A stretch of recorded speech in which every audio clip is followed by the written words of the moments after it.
ఓం నమో భగవతే వాసుదేవాయ.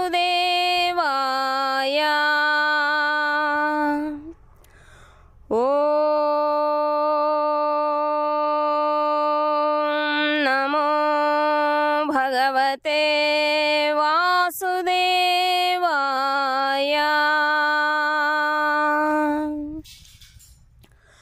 ఓం నమో భగవతే వాసుదేవాయ.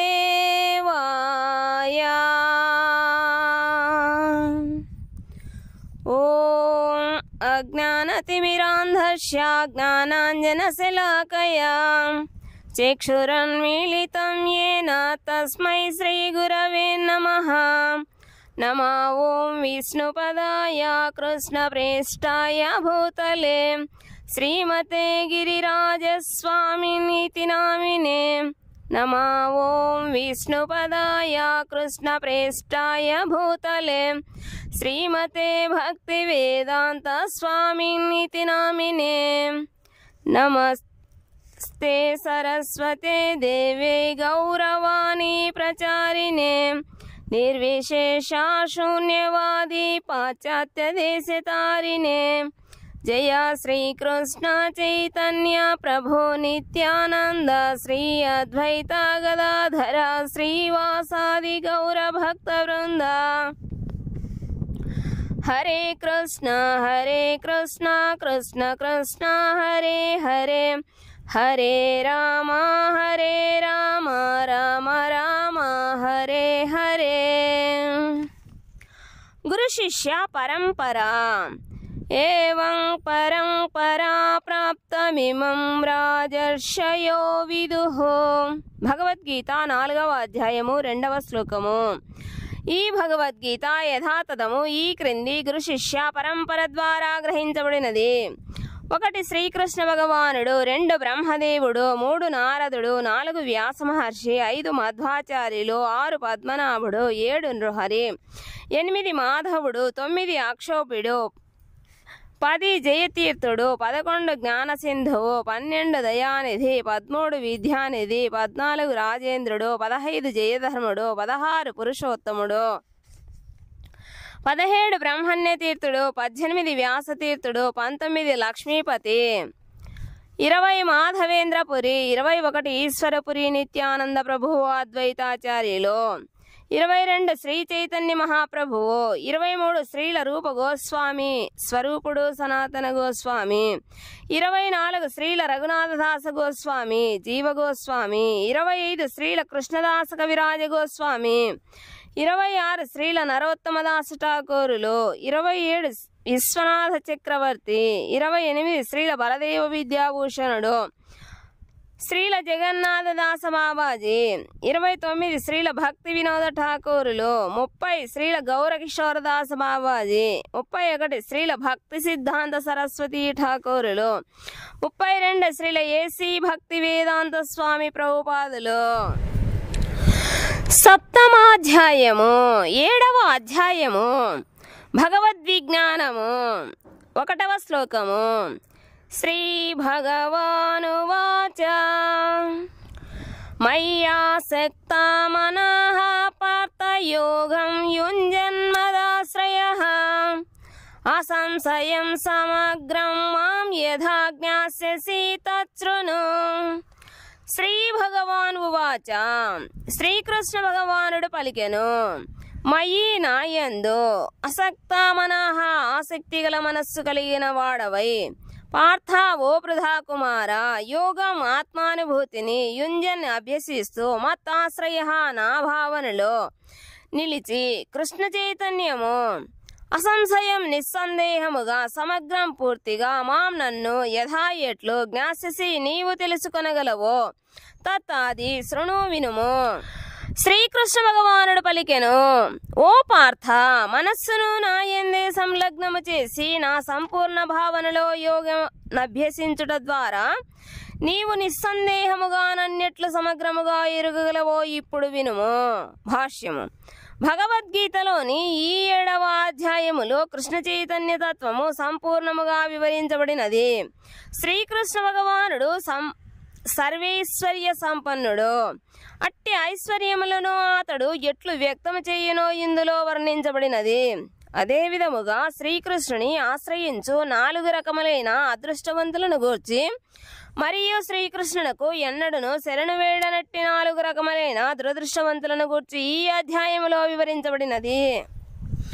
భగవద్గీతలోని మొదటి 6 అధ్యాయములలో జీవుడు వివిధ రకములైన యోగల ద్వారా తనను ఆత్మానుభూతి స్థితికి ఉద్ధరించుకోగలుగు అభౌతికమైన ఆత్మస్వరూపినిగా వర్ణించబడినది.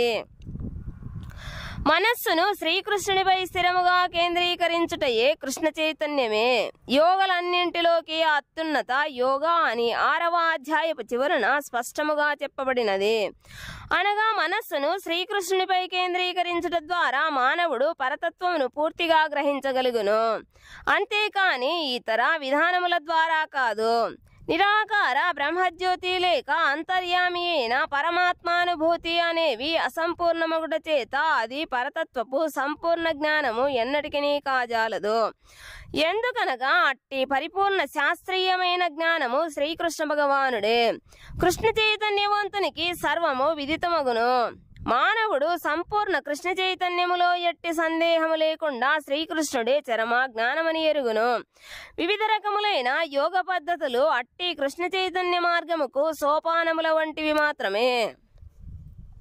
కనుకనే కృష్ణ చైతన్యములో ప్రత్యక్షముగా నెలకొనిన వాడు అప్రయత్నముగానే బ్రహ్మజ్యోతి మరియు పరమాత్మలకు సంబంధించిన జ్ఞానమును పూర్తిగా పొందగలుగును.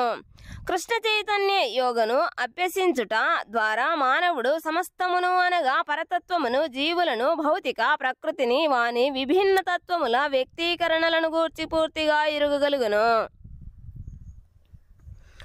కనుకనే 6వ అధ్యాయములోని చివరి శ్లోకములో చెప్పబడినట్లు ప్రతి ఒక్కరూ యోగాభ్యాసమును ఆరంభించవలెను. శ్రీకృష్ణ భగవానునిపై మనస్సును కేంద్రీకరించుట నవవిధ భక్తియుక్త సేవా సాధన ద్వారానే సాధ్యమగును. వాటిలో శ్రవణము మొదటిది, మిక్కిలి ప్రధానమైనది. కనుకనే భగవానుడు అర్జునునితో తచ్ఛృణు, నా నుండి వినుము అని చెప్పెను. శ్రీకృష్ణుని కంటే గొప్ప ప్రామాణికుడు మరొకడు ఉండరు. కనుక అతని నుండి శ్రవణము చేయు గొప్ప అవకాశము మానవుని పరిపూర్ణ కృష్ణ చైతన్యవంతునిగా చేయగలదు. కనుకనే ప్రతి ఒక్కరును ప్రత్యక్షముగా శ్రీకృష్ణుని నుండి లేదా శ్రీకృష్ణుని శుద్ధ భక్తుని నుండి తత్వమును అభ్యసించవలను. అంతేగాని లౌకిక పాండిత్యముచే గర్వించు అభక్తుని లేక డాంబికుని నుండి ఎన్నడనూ శ్రవణము చేయరాదు. దేవాదిదేవుడు మరియు పరతత్వమైన శ్రీకృష్ణుని అవగాహన చేసుకుని ఈ విధానము శ్రీమద్భాగవతపు మొదటి స్కందపు 2వ అధ్యాయపు శ్లోకము 17, 18, 19, 20, 21లలో ఇట్లు వర్ణించబడినది. శృణ్వతాం స్వగతాః కృష్ణః పుణ్యశ్రవణ కీర్తనః హృద్యంతస్థో హ్యభద్రాని విధునోతి సుహృత్సతాం నష్టప్రాయేష్వభద్రేషు నిత్యం భాగవత సేవయా భగవత్యుత్తమ శ్లోకే భక్తిర్భవతి నైష్ఠికీ తదా రజస్తమో భావాః కామలోభాదయచ్చయే చేతా ఏతైరనావిద్ధం స్థితం సత్వే ప్రసీదతి ఏవం ప్రసన్న మనసో భగవద్భక్తి యోగతః భగవత్తత్వ విజ్ఞానం ముక్త సంగస్య జాయతే భిద్యతే హృదయ గ్రంథిచ్ఛిద్యంతే సర్వ సంశయాః క్షీయంతే చాస్య కర్మాణి దృష్ట ఏవాత్మనీశ్వరే. శ్రీకృష్ణుని గూర్చి వేదవాంగ్మయము నుండి శ్రవణము చేయుట లేదా ఆ భగవానుని నుండి భగవద్గీతను నేరుగా శ్రవణము చేయుటయే సరియైన విధానము. అందరి హృదయములలో నెలకొనిన శ్రీకృష్ణుడు తనను గూర్చి నిత్యము శ్రవణము చేయు వ్యక్తికి ఆప్తమిత్రునిగా నడుచుకొనును. నిత్య శ్రవణాసక్తుడైన అతనిని పవిత్రుని చెయ్యును. ఈ రకముగా భక్తుడు తనలో నిగూఢమైనట్టి ఆధ్యాత్మిక జ్ఞానమును సహజముగానే వృద్ధి చేసుకోగలడు. శ్రీమద్ భాగవతము నుండి మరియు భక్తుల నుండి శ్రీకృష్ణుని గూర్చి ఎంత అధికముగా శ్రవణము చేసినచో భగవంతుని భక్తియుక్త సేవలో అతడు అంత అధికముగా స్థిరత్వమును సాధించగలడు. భక్తియుక్త సేవాభివృద్ధితో అతడు రజస్తమో గుణముల నుండి అజ్ఞానము నుండి విముక్తుడగును. ఆ విధముగా అతని కామము లోభము నశింపగలవు. అట్టి కల్మషములు తొలగినంతనే భక్తుడు శుద్ధ సత్వములో స్థితుడై భక్తియుక్త సేవ ద్వారా సంతృప్తుడై భగవత్తత్వ విజ్ఞానమును పరిపూర్ణముగా అవగాహన చేసుకొనును. అట్లు క్లిష్టమైన హృదయ గ్రంథిని భక్తియోగ ద్వారా ఛేదించి వెంటనే పరతత్వమైన దేవాదిదేవుని అవగాహన చేసుకుని స్థితికి అతనిని చేర్చగలదు. అసంశయం సమగ్రం.